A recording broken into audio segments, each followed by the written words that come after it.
45 বছর আগে এখানে শুধু বন ছাড়া অন্য কিছু নয়, শুধু বন।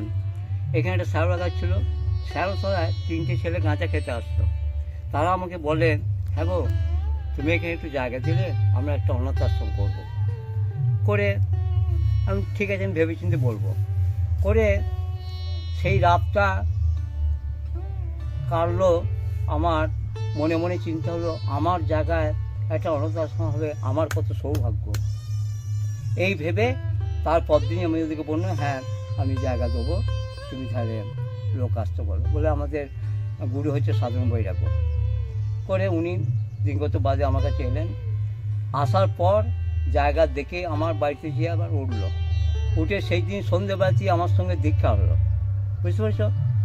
দীক্ষা হওয়ার পর সেই দিন রাত্রি আমাকে বলছে, আজ থেকে তোর ঘরে আশ্রম শুরু হলো, যথাস্তু।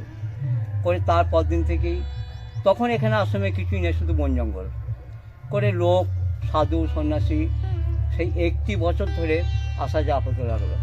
আমার কিন্তু মোটেই তৃতবিরক্ত না, আমার খুব আনন্দ যে আমার জায়গায় আশ্রম হবে একটা অনাথ আশ্রম, আমার কত সৌভাগ্য। করে এই ভেবে 1 বছর কেটে যাওয়ার পর গুরুজি আমাকে সঙ্গে নিয়ে গ্রামে বাঁশ ভিক্ষা করে ছিটেবাড়া ঘর করা হলো। ছিটেবাড়া ঘর করে তারপরে আমাকে বললে, এবার চ আশ্রমে। তখন আশ্রমে এলো।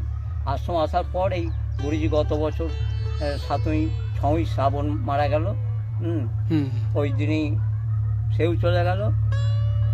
আর আমি এখনও বর্তমান রয়েছি। গুরুজি আমার চেয়ে মোটামুটি ওর 72 বছর বয়সে মরলো, আর আমার এখন 82 বছর বয়স, 10 বছরের এগুবেছু তা। এবং গুরুজির সঙ্গে অনেক জায়গায় ঘুরেছিও, থানা, বিডি অফিস, আরও ভিক্ষা করতে ওর সঙ্গে গেছি।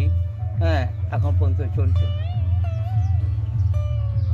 তা গত এই বছরের মরার দিনে রিপোর্টাররা এসেছিল, সে আমার কাছে সমস্ত তথ্য নিয়ে তারপরের দিনে পেপারে এবং ছবি পর্যন্ত দিয়ে দিয়েছিল।